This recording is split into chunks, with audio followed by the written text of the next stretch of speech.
So good day, student. Today we're going to discuss about drug forces in a fluid. Drug forces in a fluid. When an object falls into a liquid, the drug force depends on both the object and the fluid. For the object, the drug can change with its speed, its size, and shape. And for the liquid, the drug depends on how dense it is or its density, how thick or sticky it is, or what we call viscosity,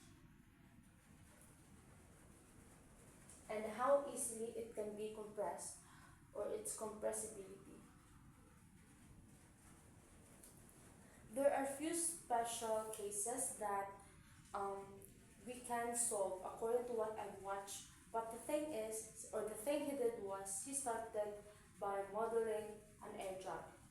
When an object moves through the air, especially when it moves fast, we can use an approximate model for an air resistance. In this model, the size of the drug force is proportional to the speed squared. The speed squared. The drug force also depends on the cross-sectional areas of the object. Basically, the area facing the direct motion. It also depends on the density of the air. Look at density of the air in the usual drug equation. In the usual drug equation, we include a drug coefficient, or C then E, which is the dimensionless number that comes from experiments and depends on the object's shape. Traditionally, the formula also includes a factor of 1/2. So we have here a resistive force, which is also proportional. Resistive force, which is also proportional to the speed squared.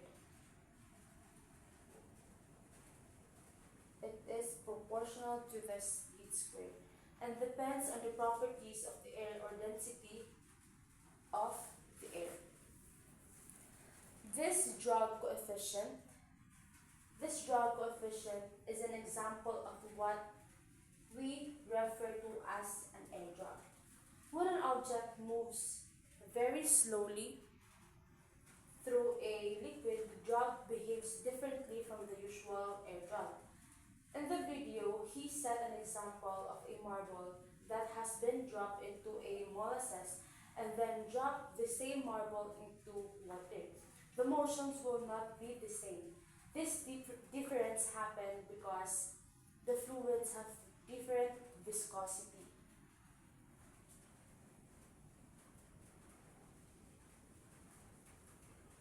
Which measure how thick or resistant the fluid is to flow, or how thick or resistant the fluid is to flow. Now, ato ni siya i-denote ang coefficient sa viscosity by the symbol N eta. Now, if we drop an object in a fluid, the drag force and the magnitude will be proportional. Will be proportional sa speed.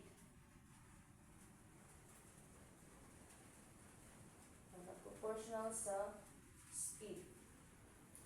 And will also be proportional sa iyang viscosity, which is N. N na siya.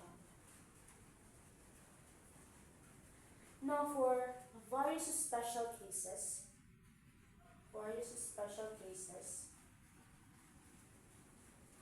which is a sphere of radius R, and